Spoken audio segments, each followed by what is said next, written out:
the Buddha and Alavaka, the demon of Avali. So Alavaka was a demon that lived in like the mountain caves outside of Avali, and he ate human flesh.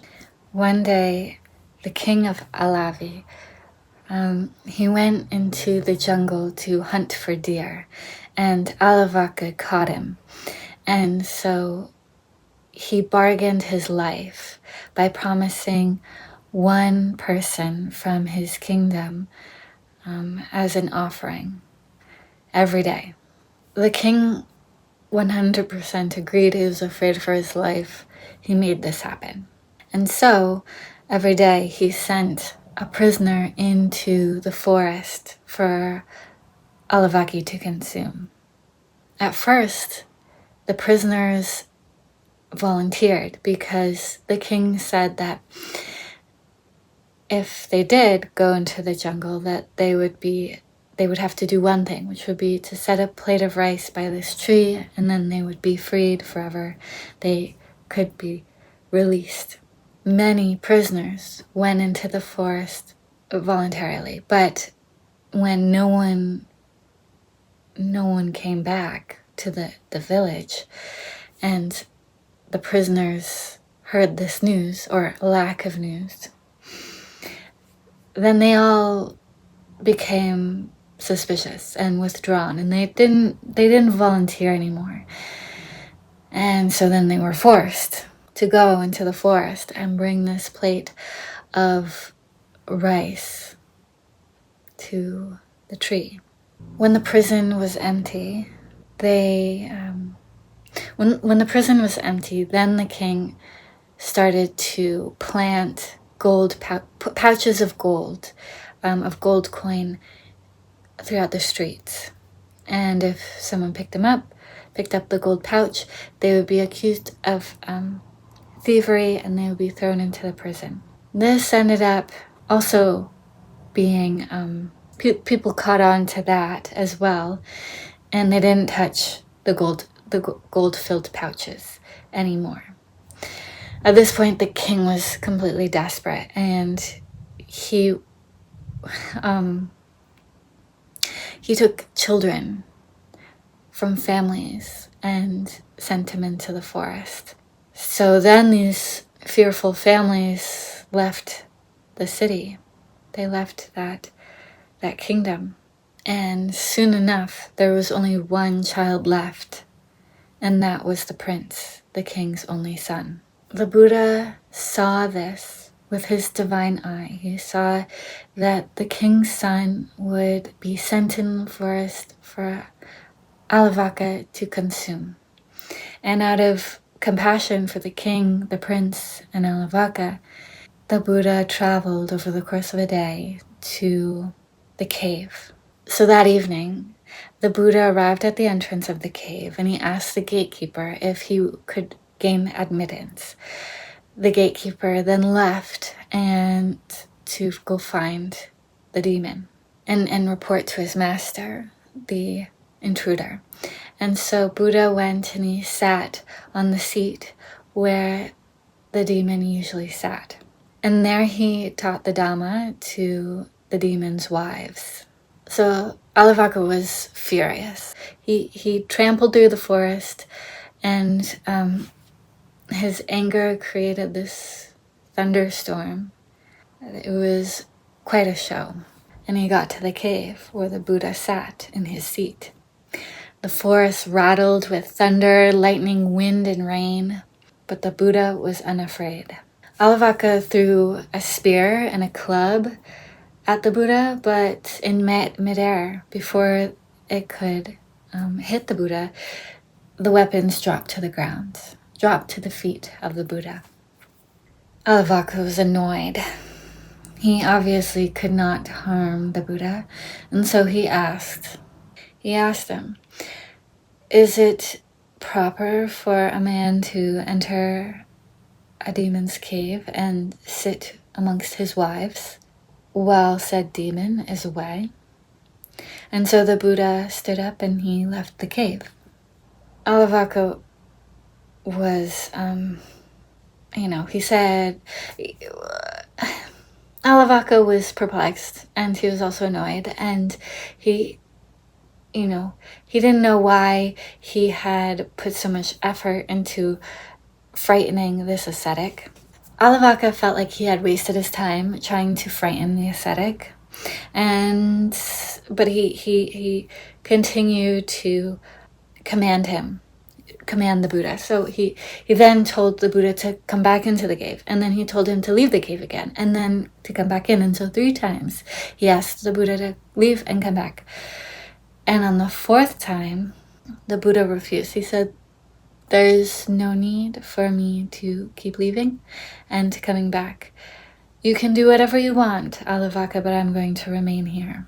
Alavaka realized that he couldn't make the man leave. He couldn't make this ascetic leave. So he changed up his approach, and he asked him some questions. And if this ascetic, the Buddha, couldn't answer these questions accurately, he would split his heart, kill him, and throw him over the cliff. The Buddha responded calmly, "Alavaka, there is no being, there's no Deva, ascetic, Brahmin, Brahma, or any other divine being who would be able to do that to me." He meant end him. But he's like, you can ask me any question you want. That's okay. That's doable. We can do that. We can make that happen. So the demon meant to trick or trip up the Buddha. He meant to confuse him by asking him these questions. They weren't really riddles or anything. The demon forgot the answers, actually, but he learns these questions from his parents and his parents' parents, his grandparents. These questions were passed down through the generations of this demon family, which I think is very interesting, that this demon family held these universal truths as an heirloom, and I don't really understand. It makes me think that the identity of these beings isn't quite so immediate. Maybe there was some sort of transformation for the worst. Or maybe there's capacity within the demon realm for truth and insight, which doesn't make sense because apparently you have to be born into the human realm or higher in order to progress on the path of enlightenment. But maybe that's only in really specific ways. Maybe because the lower realms, it's so difficult to gain the merit in order to be born into higher realms. It's just so much suffering, so much violence.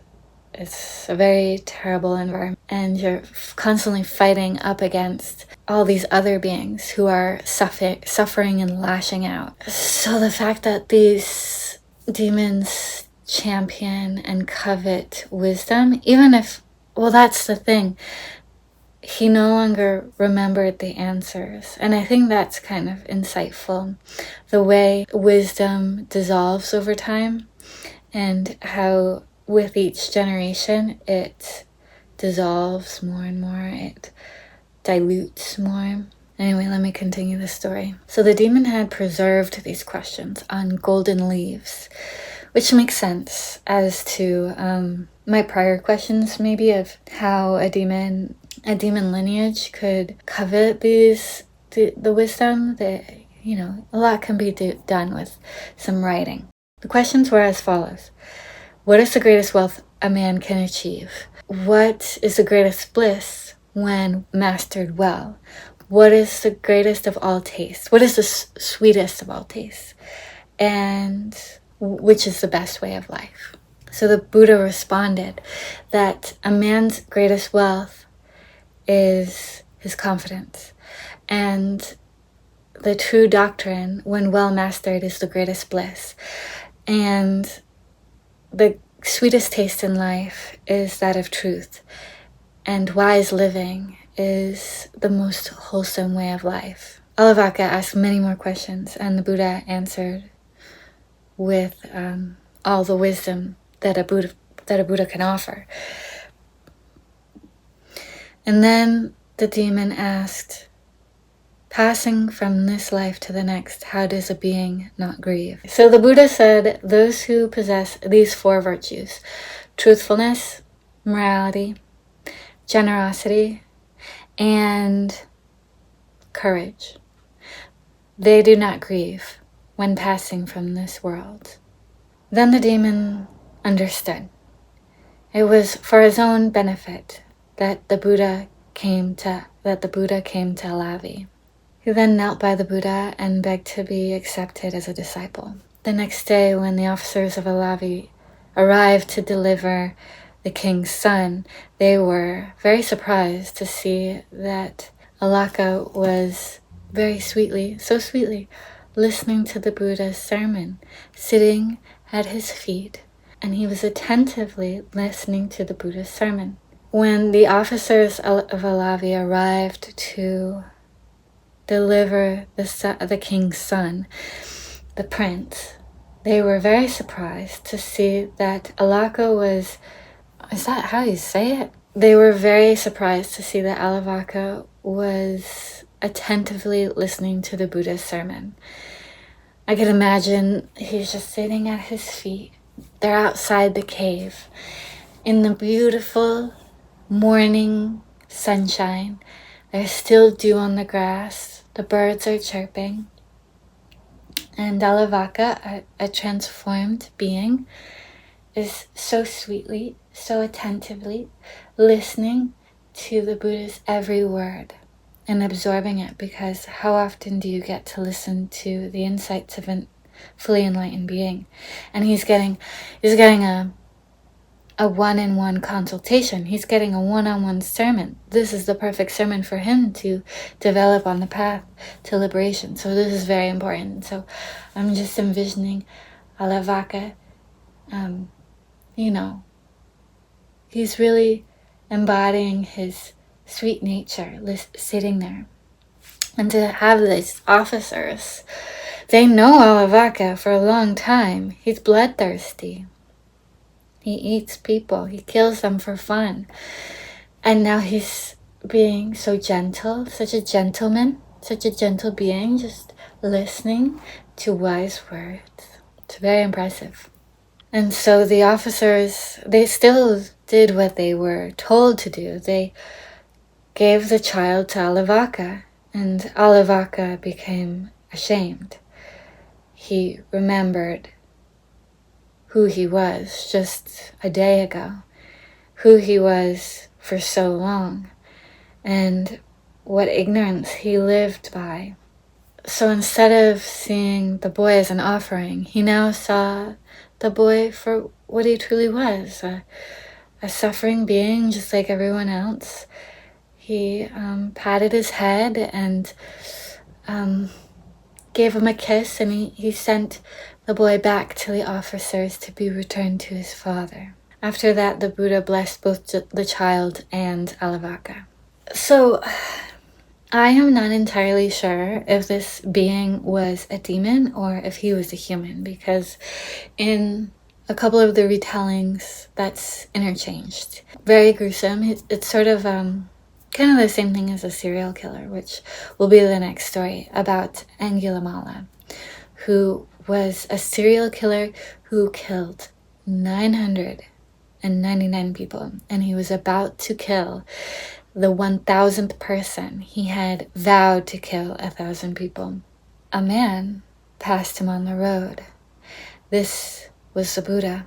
But before I tell this story, before I get into what happened here on this road, I will tell you who Angulimala was before he became a serial killer.